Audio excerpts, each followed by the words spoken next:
Bismillahirrahmanirrahim. Alhamdulillah rabbil alamin wassalatu wassalamu ala asyrafil anbiya'i wal mursalin sayyidina Muhammad wa ala alihi wa sahbihi ajma'in.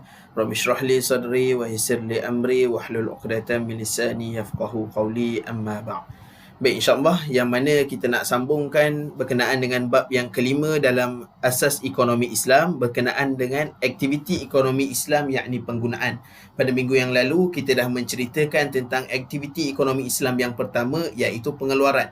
Kita dah sedia maklum asas dalam ekonomi Islam yang kita nak tekankan adalah bagaimana sesuatu barang itu dikeluarkan, pengeluaran, bagaimana nak menggunakan sesuatu barang, dan bagaimana untuk mengagihkan sesuatu harta yang telah Allah Ta'ala berikan kepada kita. Itu asas dalam ekonomi Islam. Baik, yang mana ini antara perkara-perkara yang kita akan lihat, antaranya definisi, falsafah, prinsip-prinsip penggunaan dan sebagainya. Baik, bila kita sebut tentang penggunaan dari sudut bahasa adalah penggunaan ini kita guna ataupun pakai sesuatu barangan ataupun perkhidmatan. Dalam bahasa Arab disebut sebagai istihlaq. Ataupun dari sudut istilah, bila kita sebut tentang penggunaan adalah perlakuan menggunakan barangan dan perkhidmatan bagi memenuhi keperluan semasa manusia. Jadinya, apa sahaja yang kita gunakan barangan ataupun apa sahaja perkhidmatan yang kita guna pakai, maka tujuan dia untuk memenuhi keperluan semasa manusia. Kalau sudut barangan, contoh kita ada telefon. So, kita beli barangan ini untuk apa? Penuhi keperluan kita. Kita guna sesuatu perkhidmatan, guna Grab Food ke dan sebagainya. Tujuan dia untuk juga memenuhi keperluan kita. Dan pada masa yang sama dalam ekonomi Islam, penggunaan juga ditakrifkan sebagai itlaful ain, iaitu melenyapkan zat dan menghilangkan faedah. Maksud dia apa? Sebagai contoh, kalau kita beli air, sesuatu barangan kan? Air, sesuatu barangan. Bila kita gunakan barangan ini, so dia akan ada itlaful ain, melenyapkan zat air ni. Maksud dia air ni daripada penuh, bila kita minum dia menjadi makin berkurang. Okey, begitu jugalah dengan barangan-barangan yang lain. Asalnya mungkin baru, mungkin cantik dan sebagainya. Bila kita sering gunakan, maka zat dia tu, luaran dia itu akan berubah.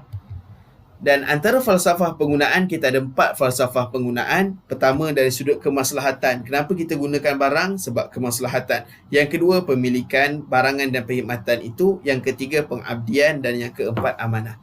Baik, yang pertama dari sudut kemaslahatan, kita gunakan suatu barangan adalah untuk kemaslahatan, iaitu cara dan tindakan yang dilakukan bagi mencapai kemaslahatan itu hendaklah selari dengan kehendak syarak. Justru, bila mana kita gunakan suatu barangan, kita gunakan suatu perkhidmatan, mesti jaga 5 maslahah asas ini yang kita dah cerita dalam maqasid syariah yang lepas. Bermaksud, kalau kita nak gunakan suatu barangan, mestilah barangan tersebut dapat memelihara agama kita, dapat pelihara nyawa, dapat pelihara akal, harta atau maruah. Begitu juga sesuatu perkhidmatan yang kita nak lakukan, mesti merangkumi semua 5 maslahah ini.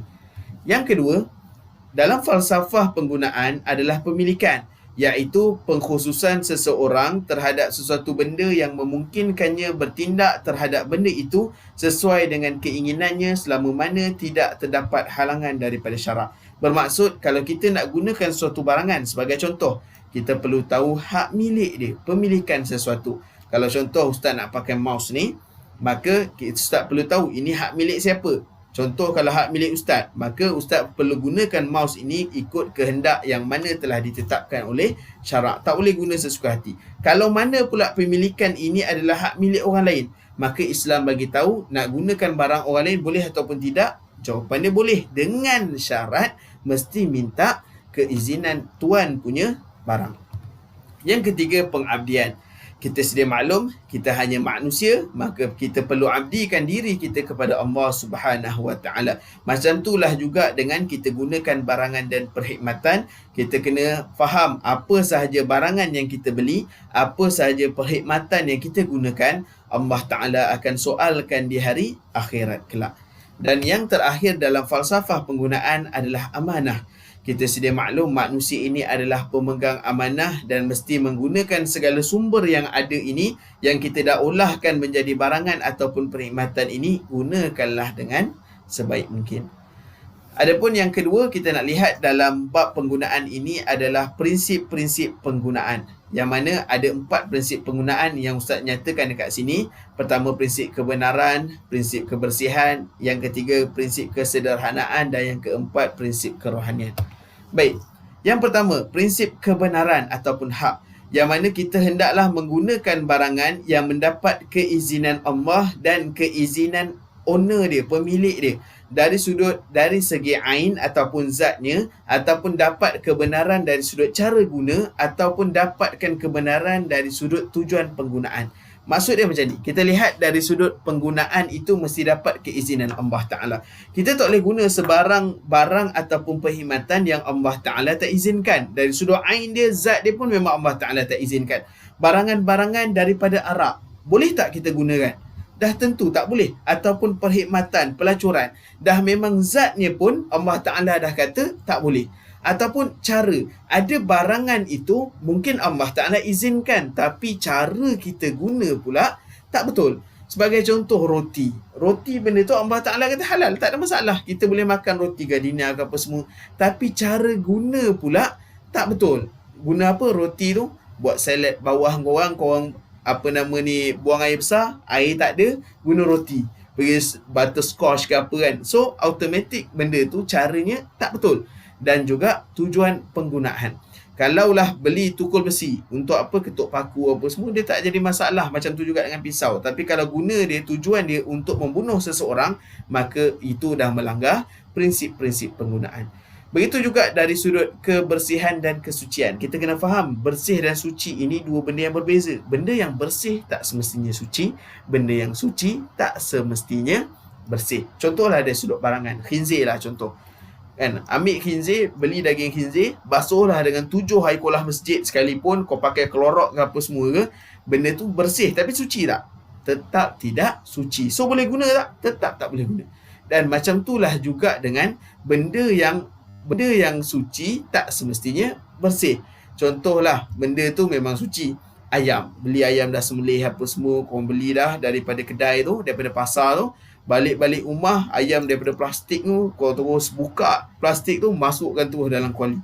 So, benda tu suci, tapi bersih tak? Tak. That's why Islam ini menekankan kita mestilah menggunakan barangan dan perkhidmatan yang suci dan bersih. Okay? Yang ketiga, kita gunakan barangan tersebut secara sederhana. Jangan terlalu kerekut dan jangan terlalu murah. Sebab apa? Allah Ta'ala, Nabi Muhammad SAW ingatkan kepada kita, tak ada satu pun daripada harta benda kamu akan menjadi kepunyaan kamu kecuali apa yang telah kamu makan dan apa yang telah kamu gunakan. Apa yang telah kamu gunakan untuk pakai dan apa yang kamu belanjakan untuk sedekah, itulah hak kita. Dan pembalasannya akan disediakan untuk kamu di hari akhirat kelak. Jadinya, Nabi Muhammad ingatkan kepada kita, kita mesti gunakan barangan itu secara sederhana sahaja. Sebab apa? Selagi mana kita tak gunakan, itu tak jadi barang kita. Maka gunakanlah barang itu secara sederhana. Dan yang keempat, dari sudut kerohanian dan akhlak, maka mesti gunakan barangan dan perkhidmatan itu dapat memenuhi etika, dapat memenuhi adat kesopanan kita orang Melayu dan orang Islam, dan kelakuan yang terpuji dengan mengetepikan sifat-sifat tercela. Kadang-kadang benda itu bagus, barangan itu bagus, perkhidmatan itu bagus, tetapi kadang-kadang dia boleh membawa kepada langgar adat kesopanan dan juga langgar kepada sifat-sifat yang terpuji. Contoh air tu tadi, kalau kita dalam bulan puasa, air benda tu halal tapi pergi togok tengah-tengah waktu siang apa semua, maka orang akan kata apa? Maka kita tak puasa, maka secara tidak langsung dia melanggar adat dan kesopanan, maka penggunaan air itu tadi dah menjadi salah. Dan dari sudut ciri-ciri penggunaan, ada 3 ciri-ciri penggunaan. Kita perlu lihat jenis barangan, kita perlu lihat cara penggunaan, dan kita perlu lihat kuantiti penggunaan itu sendiri. Yang pertama, jenis barangan, mestilah barangan tersebut barangan yang halal, sumbernya pun sumber yang halal, dan bekas ataupun tempat penyimpanan pun mestilah yang betul. Dulu ada kes dekat Malaysia ni berkenaan dengan ada produk-produk, ini cerita pasal frozen food lah, daging beku apa semua, yang mana dia campurkan daging lembu yang halal dengan daging khinzir dalam satu bekas. Maka datang jabatan agama, sita terus benda tu. Sebab apa? Walaupun daging yang halal, daging lembu disembelih dengan cara yang halal, okay, fine. Tapi pada masa yang sama, kau simpan pula dengan daging khinzir yang memang jelas-jelas haram, dia letakkan dalam satu freeze yang sama, maka barangan yang halal itu akan bercampur dengan yang haram. Dan juga cara penyediaan juga mesti yang betul. Dan macam itulah juga sebenarnya kalau kita dekat Malaysia nak ambil sijil sertifikat halal untuk mana-mana restoran. Kalau nak ambil untuk tu, kalau contoh dekat hotel ke apa semua, kalau hotel tu memang ada sediakan produk-produk yang haram, maka dia perlu asingkan. Kalau dia ada jual, dia ada masak khinzir ke apa semua, dapur khinzir benda yang berbeza, dapur yang berbeza, dan dapur untuk masak benda-benda yang halal pun mesti dapur yang berbeza. Barulah dapat sertifikat halal tu. Dia bukan semudah-mudah itu sahaja. Itu dari sudut jenis barangan. Pada masa yang sama, cara penggunaan pun mestilah tidak melanggar syarak dan mestilah tidak berlawanan dengan kebiasaan. Itu yang Ustaz bagi contoh tu tadi. Korang nanti nak buka puasa ni singgah kedai dulu, beli butterscotch, roti gardenia kan, sedap kan. So, on the way, nak balik, rasa sakit perut, pergi toilet awam apa semua. Dah sudah tu, nak makan, nak buka pipe, tengok air tak ada. Yang kau pandang butterscotch, kau pandang bawah. Kau pandang butterscotch, kau pandang bawah. So kau ambil butterscotch tu. Boleh ataupun tidak, automatik haram. Haram kita membasuh najis kita menggunakan makanan. Ataupun rasa kaya sangat kan, basuh air kencing tu guna Milo Ice. So automatik haram. Benda yang dah jelas makanan ataupun minuman tak boleh berlawanan dengan kebiasaan. Okay? Dan janganlah disalahgunakan barangan dan perkhidmatan yang kita tawarkan. Ada pisau tadi, salah gunakan untuk apa? Bunuh orang apa semua, tikam member pada belakang. So itu dah memang salah. Selain daripada itu, kuantiti penggunaan. Bila mana nak gunakan suatu barang, janganlah terlampau membazir dan janganlah terlampau kedekut. Biarlah sederhana dan seimbang. Okay?